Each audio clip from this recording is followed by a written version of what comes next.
Assalamualaikum warahmatullahi wabarakatuh. Selamat pagi anak-anak. Semoga kalian dalam keadaan sehat dan walafiat. Kali ini Ibu akan melanjutkan materi minggu lalu, yaitu tentang perpajakan di Indonesia. Minggu lalu Ibu menerangkan dari terakhir itu fungsi, manfaat, dan tarif pajak. Di situ fungsi pajak ada 2, terus manfaat pajak itu ada 5, tarif pajak dan tarif pajak itu ada 4. Nah, di sini Ibu akan memberikan contoh dari tarif pajak. Ya. Untuk tarif pajak sebanding atau proporsional, di sini tarif pajak yang prosentasenya tetap, berapapun besarnya nilai dasar pengenaan pajaknya. Jadi di sini prosentasenya tetap. Di situ dasar pengenaan pajaknya itu ada yang 1 juta, 1,5 juta, ada 2 juta, 2,5 juta. Di sini tarif pajaknya itu semuanya adalah 10%. Itu berarti ini adalah tarif pajak sebanding ya. Jadi tarif pajak yang prosentasenya tetap, di situ tetap ya. Berapapun besarnya nilai dasar pengenaan pajaknya. Nah, di sini besarnya nilai pengenaan pajaknya itu kan berbeda-beda. Tapi tarifnya tetap yaitu 10%. Terus yang kedua ini ada tarif tetap. Nah, tarif tetap di sini adalah di situ tarif pajaknya itu tetap, ya. Walaupun dasar pengenaan pajak itu berbeda-beda. Nah, untuk tarifnya di sini bukan persentase, tapi di sini adalah berbentuk nominal. Terus yang ketiga adalah tarif progresif, di mana pada tarif ini pajak yang semakin naik mengikuti naiknya nilai dasar pengenaan pajak. Nah, pada tarif progresif ini itu dibedakan menjadi 3. Itu ada tarif progresif proporsional, di mana pada tarif ini pajaknya semakin meningkat dengan semakin meningkatnya nilai dasar pengenaan pajak dengan prosentase kenaikan tetap. Kenaikannya di sini kelihatan ya, untuk tarif pajaknya itu 15%, terus di sini ada kenaikannya itu 10%. Terus yang selanjutnya itu 10%. Jadi tarifnya itu kenaikannya itu tetap 10%. Sedangkan dasar pengenaan pajaknya itu berbeda-beda. Terus yang kedua, ini ada tarif progresif.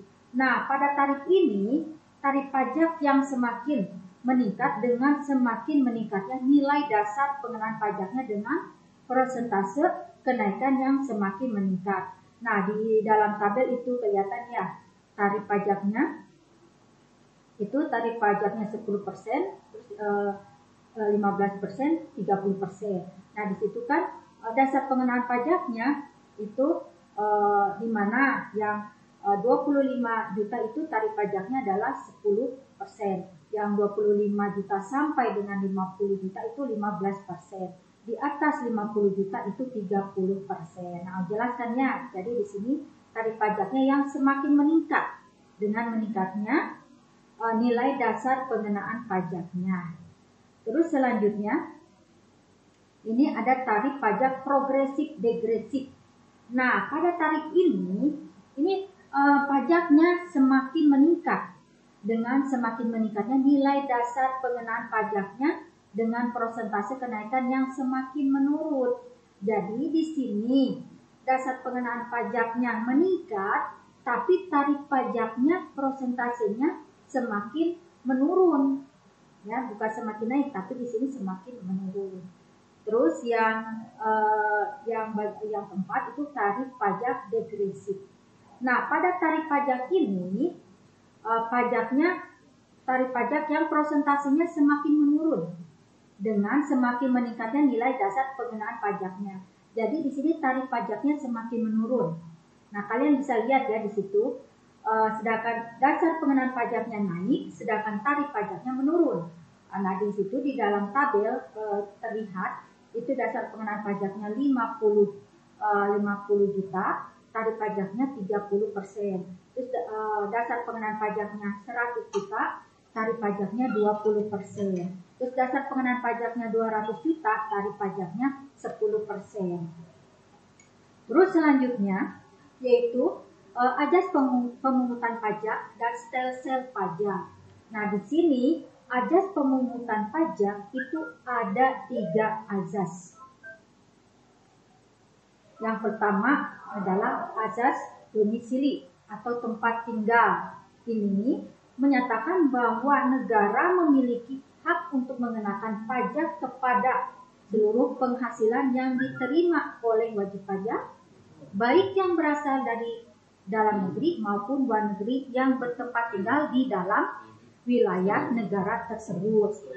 Terus sedangkan asas sumber ini menyatakan bahwa negara memiliki hak untuk mengenakan pajak kepada seluruh penghasilan yang bersumber dari wilayah negara tersebut tanpa memperhatikan tempat tinggal wajib pajak. Terus yang ketiga ini adalah asas kebangsaan. Nah, asas kebangsaan ini menyatakan bahwa pengenaan pajak dihubungkan dengan kebangsaan dari wajib pajak itu sendiri. Nah, berarti sudah jelas ya kalau asas pemungutan pajak itu ada 3 asas. Terus yang selanjutnya adalah tentang stelsel pajak. Nah, di sini stelsel pajak itu ada 3. Yang pertama ada stelsel nyata atau disebut real. Nah, pada stelsel real ini pajak yang dikenakannya itu berdasarkan pada objek yang sesungguhnya terjadi.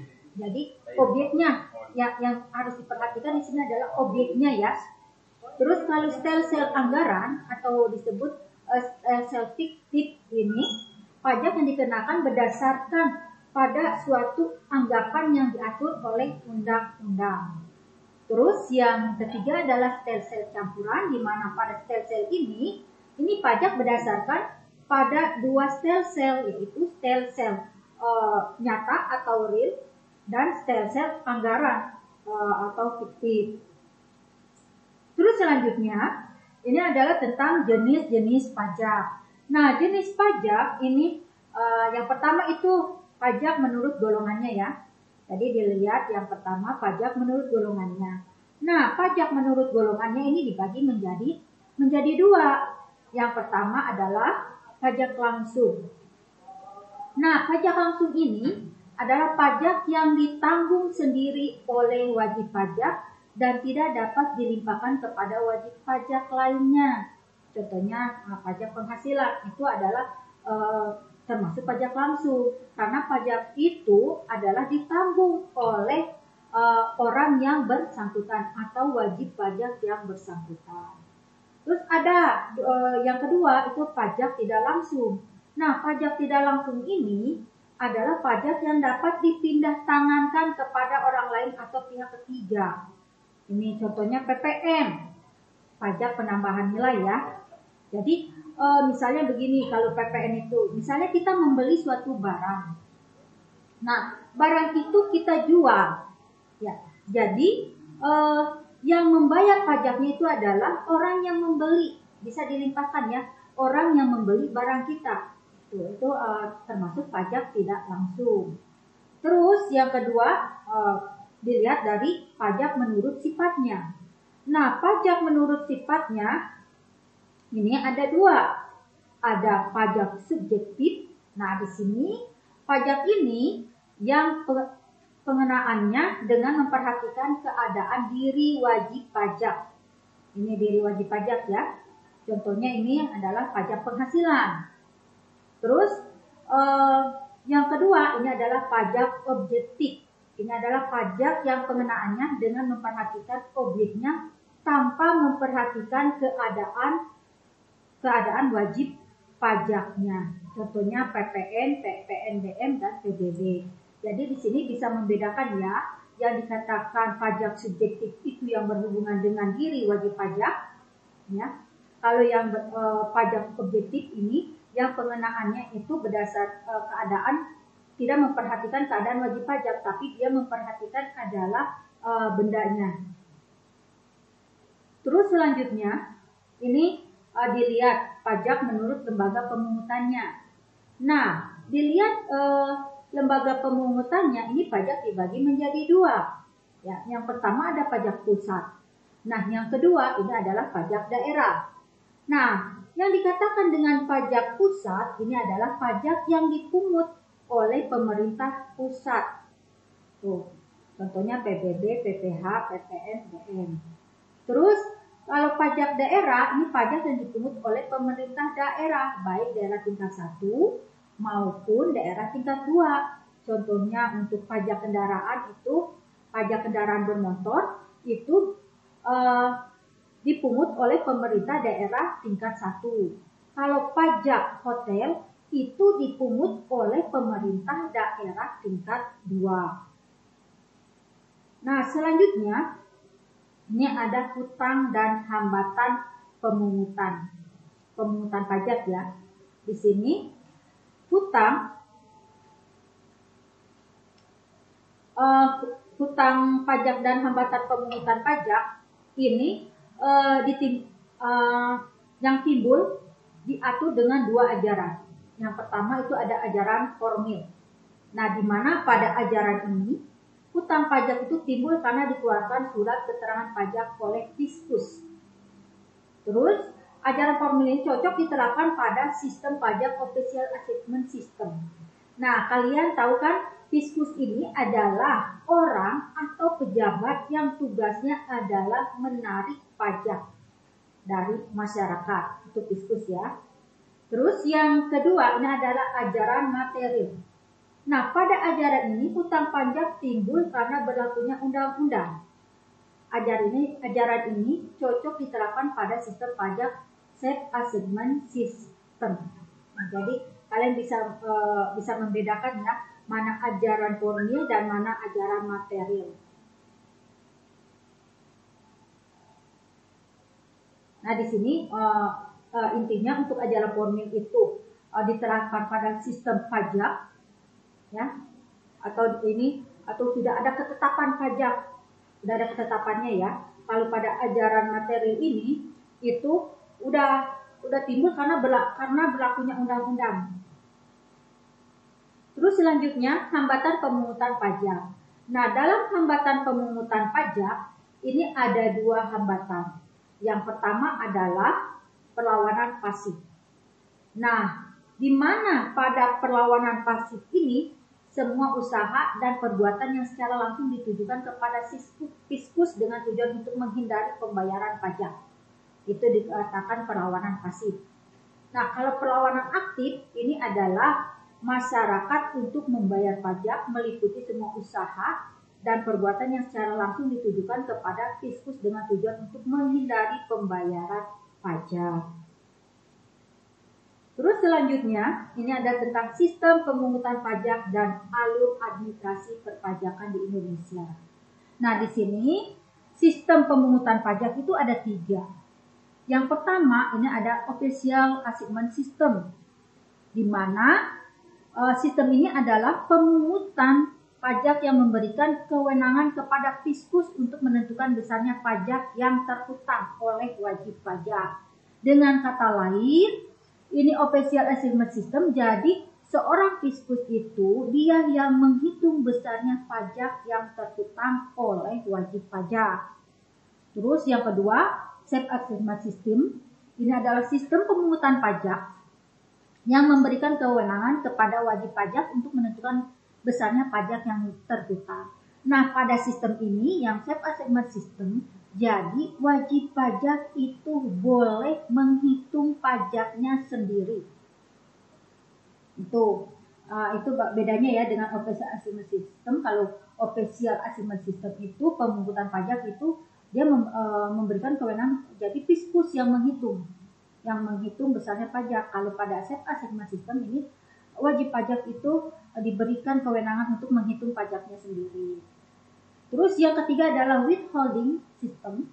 Ini adalah sistem pemungutan pajak yang memberikan kewenangan kepada pihak ketiga untuk menghitung besarnya pajak yang terhutang. Jadi ini boleh oleh pihak ketiga yang menghitungnya. Jadi bukan saja maksudnya di sini pihak ketiga itu bukan Fiskus saja yang boleh menghitung, tapi pihak ketiga itu kita bisa menunjuk pihak lain kecuali pihak lain yang tidak termasuk dalam Fiskus. Terus yang kedua, ini adalah alur administrasi perpajakan di Indonesia. Nah, di sini alurnya yang pertama itu adalah wajib pajak. Nah, yang dikatakan wajib pajak ini adalah orang pribadi atau badan yang meliputi pembayar pajak, terus pemotong pajak dan pemungut pajak yang mempunyai hak dan kewajiban perpajakan sesuai dengan ketentuan peraturan perundang-undangan perpajakan. Terus, alur yang kedua adalah NPWP. Nah, NPWP ini adalah nomor yang diberikan kepada wajib pajak sebagai sarana dalam administrasi perpajakan yang dipergunakan sebagai tanda pengenal diri dalam melaksanakan hak dan kewajiban perpajakan. Terus, selanjutnya, objek dan cara pengenaan pajak. Nah, objek pajak. Yang pertama ada objek pajak. Objek pajak itu adalah segala sesuatu yang dapat dijadikan sasaran pajak atau dapat dikenakan pajak, baik berupa keadaan, perbuatan, maupun peristiwa. Objek pajak dikelompokkan menjadi untuk objek pajak itu sendiri ini dapat dikelompokkan menjadi 3. Ada objek pajak yang berupa kekayaan, terus ada objek pajak yang berupa penghasilan, ada objek pajak berupa kegiatan dalam lalu lintas hukum. Nah, itu untuk objek pajak ya. Terus cara pengenaan pajak. Nah, cara pengenaan pajak di sini ada yang bagian pertama ada PPN dan PPNBM. Nah, PPN ini adalah pajak pertambahan nilai. Terus PPNBM ini adalah pajak penjualan barang mewah. Nah, untuk yang PPNBM pemerintah per 1 Maret ya, itu mengenakan pajak untuk PPNBM itu 0%. Jadi karena pajaknya PPNBM 0%, maka banyak kendaraan bermotor atau kayak mobil-mobil itu ya, ini harganya menjadi murah karena tidak dikenakan pajak PPNBM atau pajaknya itu adalah 0%. Nah, di sini pajak pertambahan nilai. Nah, pada pajak pertambahan nilai, objek pajak dari PPN ini ya, itu adalah yang pertama penyerahan barang kena pajak di dalam daerah pabean yang dilakukan oleh pemerintah. Terus yang kedua ini adalah impor barang kena pajak. Yang ketiga adalah penyerahan jasa kena pajak di dalam daerah pabean yang dilakukan oleh pengusaha. Terus yang keempat, pemanfaatan barang kena pajak tidak berwujud dari luar daerah pabean di dalam negeri. Terus yang kelima, ini ada pemanfaatan jasa kena pajak ya, dari luar daerah pabean di dalam daerah pabean. Terus yang keenam, ini ada ekspor barang kena pajak berwujud oleh pengusaha kena pajak. Terus ada yang ketujuh, itu ada ekspor barang kena pajak tidak berwujud oleh pengusaha kena pajak. Terus yang kedelapan adalah ekspor jasa kena pajak oleh pengusaha kena pajak. Terus untuk barang kena pajak ini terdiri dari 3 macam ya. Ada barang bergerak, ada barang tidak bergerak, dan ada barang tidak berwujud. Barang yang tidak termasuk barang kena pajak yang tidak termasuk kena pajak ini ya. Ini ada 4. Itu yang pertama, itu barang tambang yang langsung diambil dari sumbernya. Terus yang kedua adalah barang kebutuhan pokok yang dibutuhkan oleh rakyat. Terus yang ketiga adalah makanan dan minuman yang disajikan di hotel, di restoran, rumah makan, dan barang-barang sejenisnya. Terus yang keempat, uang, emas, batangan, dan surat-surat berharga. Ini adalah barang yang tidak termasuk barang kena pajak ya. Terus yang bagian C ini adalah jasa kena pajak atau JKP. Nah, ini yang dimaksud dengan JKP ini adalah setiap jasa. Ini di sini adalah jasa kena pajak sebetulnya. Setiap jasa itu sebenarnya semua kena pajak. Tetapi ada beberapa jasa yang tergolong dalam JKP, yang tidak tergolong dalam JKP atau jasa kena pajak. Nah, ini yang tidak tergolong dalam JKP atau jasa kena pajak, ini ada jasa pelayanan kesehatan, itu tidak kena pajak ya. Terus ada jasa di bidang pelayanan sosial, terus ada jasa pengiriman surat menggunakan perangko, terus ada jasa keuangan, terus ada jasa asuransi, terus ada jasa di bidang keagamaan, terus ada jasa pendidikan, terus ada jasa kesenian dan hiburan, terus ada jasa penyiaran, penyiaran yang sifatnya bukan iklan, terus ada jasa angkutan umum, terus ada jasa tenaga kerja, terus ada jasa perhotelan, terus ada jasa menjalankan pemerintahan, terus ada jasa penyediaan tempat parkir, terus ada jasa telepon umum, terus ada jasa pengiriman uang dengan wesel, terus selanjutnya adalah pengusaha kena pajak. Nah, pengusaha di sini adalah orang pribadi atau badan usaha yang kegiatannya menghasilkan barang maupun jasa. Terus ada cara menghitung pajak. Nah, cara menghitung pajak, tarif yang dikenakan untuk PPN ini adalah 10%. Kalau tarif 0% dikenakan terhadap ekspor BKP berwujud atau ekspor BKP tidak berwujud. Rumusnya untuk PPN adalah ini adalah dasar pengenaan pajak kali tarif. Nah, untuk PPN ya, untuk PPN di sini tarifnya adalah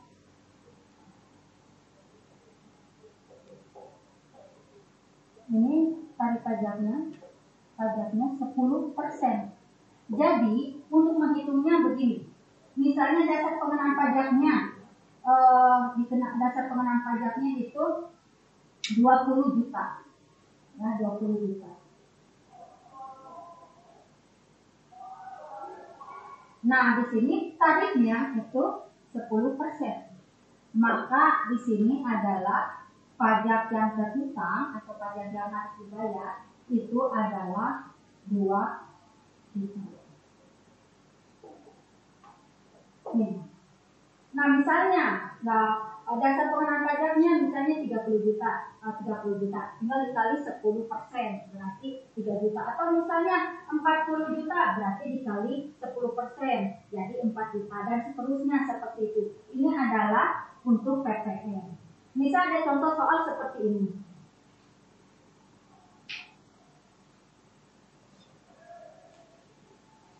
Contoh soalnya misal seperti ini, ada contoh soal ya.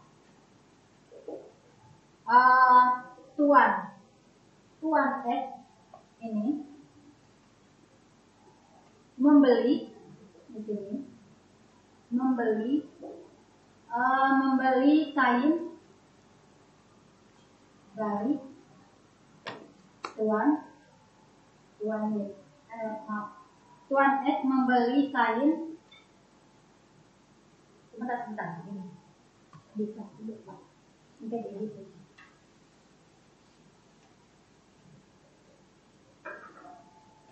Contohnya Tuan X menjual kain kepada Tuan Y dengan harga 40 juta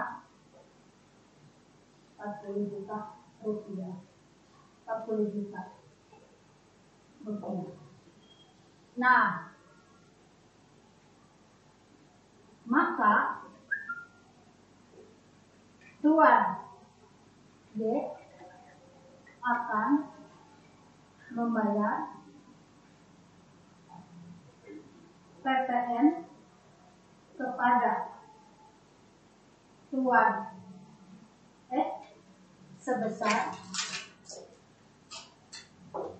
Nah, di sini PPN-nya jadi dihitungnya 40 juta dikali 10%, maka di sini adalah 4 juta. Jadi ini 4 juta ini adalah pajak yang harus dibayar oleh tuan Y kepada tuan X. Gitu. Terus misalnya yang 40 juta ini ya. Nah, 40 juta ini yang kain yang udah beli sama tuan X. Nah, kain yang udah dibeli, kain yang dibeli oleh tuan Y dibuat pakaian. Nah, terus menghasilkan pakaian sebanyak 1.500 potong dan dijual dengan harga 50.000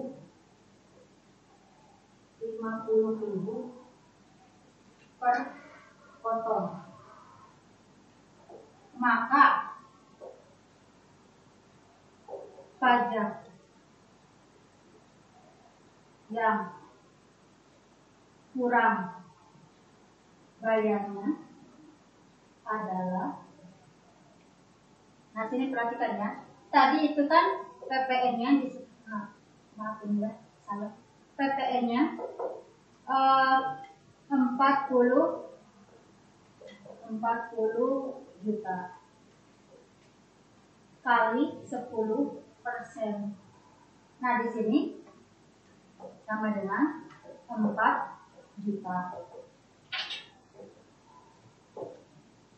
Terus ini yang 10 tadi ini kan dibuat pakaian sebanyak 1.500 potong. Nah, 1.500 dikali 50. Jadi untuk PPN yang kurangnya ya di sini 1.500 dikali 50.000 maaf dikali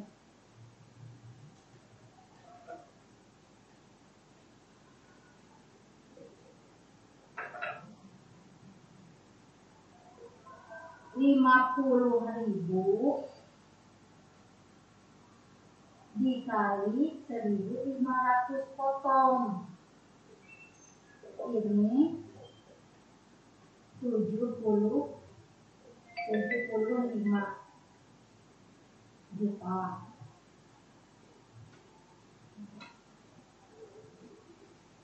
Nah,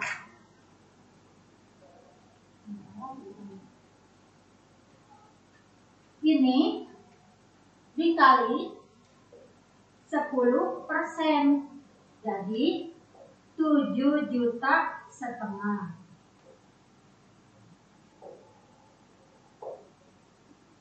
Tadi kan tuan Y udah bayar pajaknya itu 4 juta. Ternyata ketika dia kain tersebut dibuat pakaian dan menghasilkan 1.500 potong dan dijual dengan harga 50, maka di sini untuk pajaknya 7,5 juta. Ini tadi yang 3 juta udah kan, yang 4 juta udah dibayar. Jadi 4 juta udah dibayar, berarti sisanya adalah yang kurang bayarnya itu 7 juta. Dikurangi 4 juta. Ini berarti 3 juta setengah.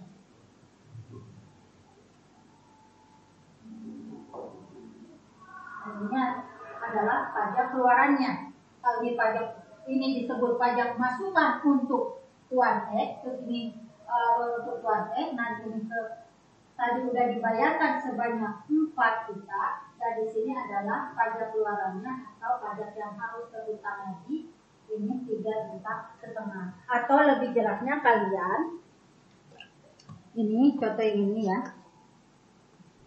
Nah ini atas seperti ini, ibu udah buatkan contohnya ya.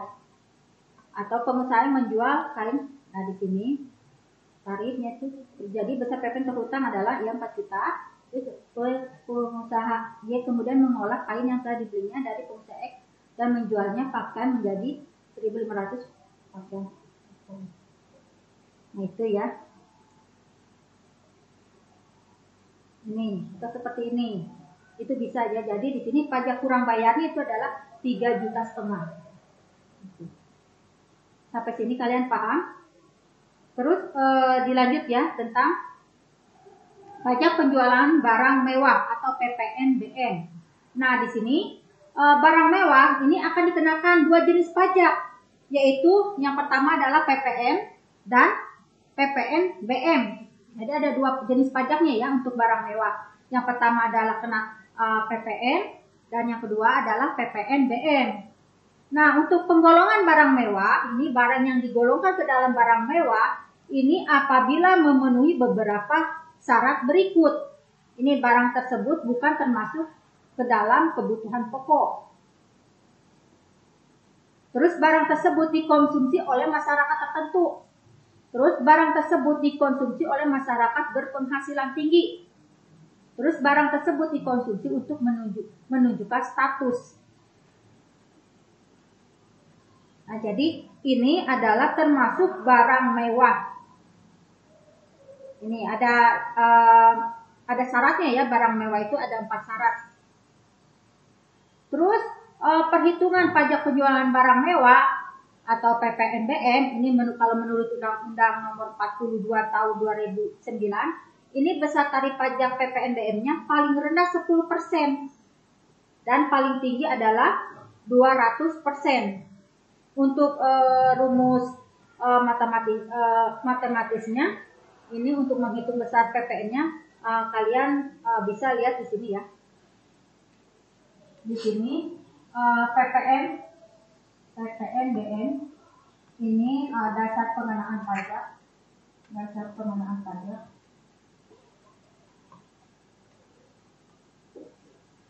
dikali tarif pajak.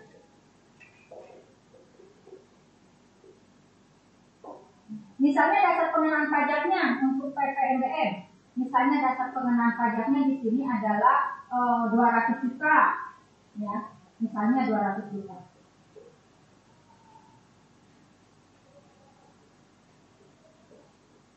Terus tarifnya, misalnya di sini tarifnya adalah 30% untuk tarif pajaknya. Jadi 200 juta dikali 30%, berarti 2 kali 3, berarti di sini adalah 60 juta. Ini ada pajak yang harus dibayar. Nah, misalnya di contoh soal seperti gini. Tuan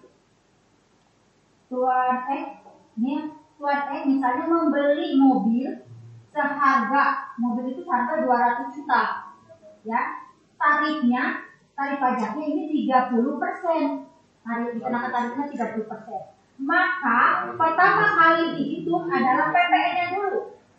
Ya, tadi kan untuk barang mewah itu kan ada 2 pajaknya ya, ada 2 jenis pajaknya itu PPN dan PPNBM. Jadi harus dihitung PPN-nya dulu. Nah, dihitung PPN-nya dulu yang 200 juta ini kali 10%. 10% ini adalah 20 juta.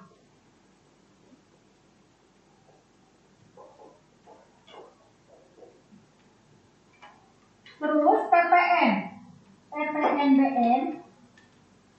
Nah, misalnya PPNBM-nya dikenakannya 30% atau bisa dikenakannya 40%. Itu bisa ya. Jadi ini untuk PPN-nya misalnya dikenakannya misalnya yang 30%.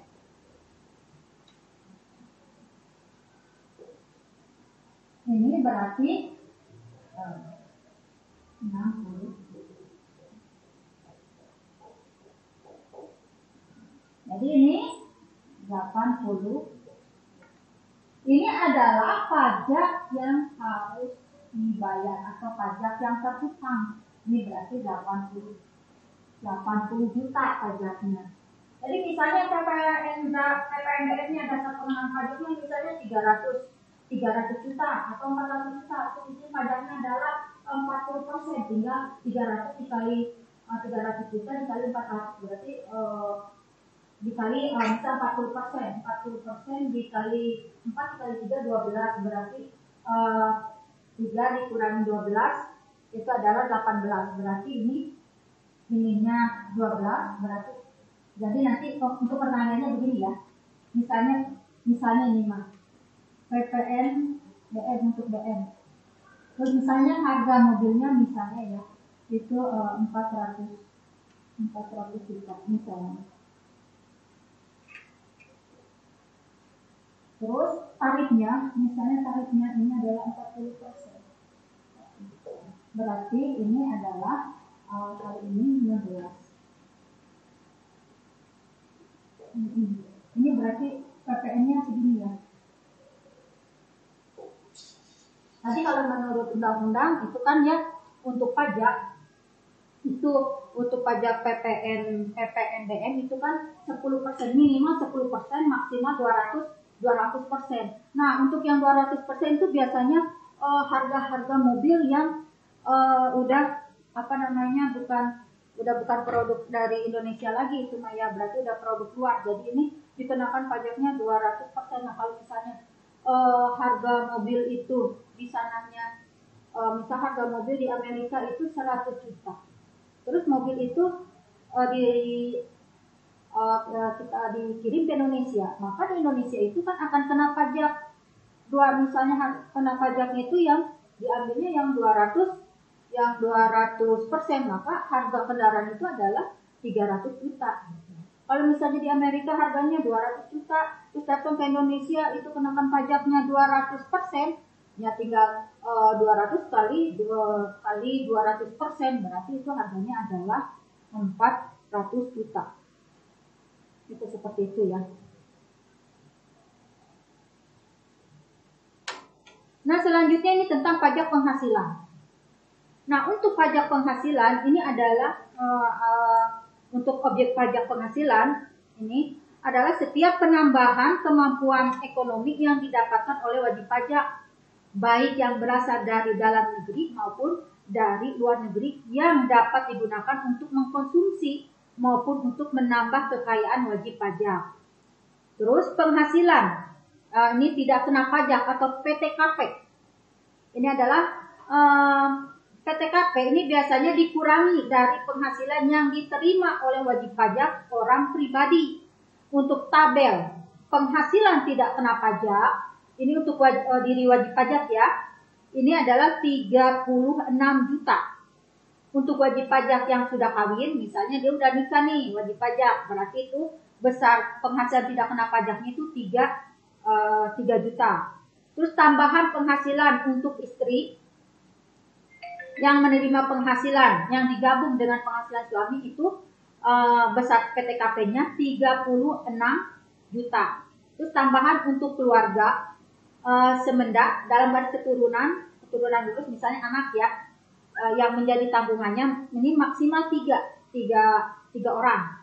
Berarti ini besar PTKP-nya 3 juta. 3 juta untuk untuk satu orang. Kalau misalnya di situ 3 orang, berarti itu 9 juta.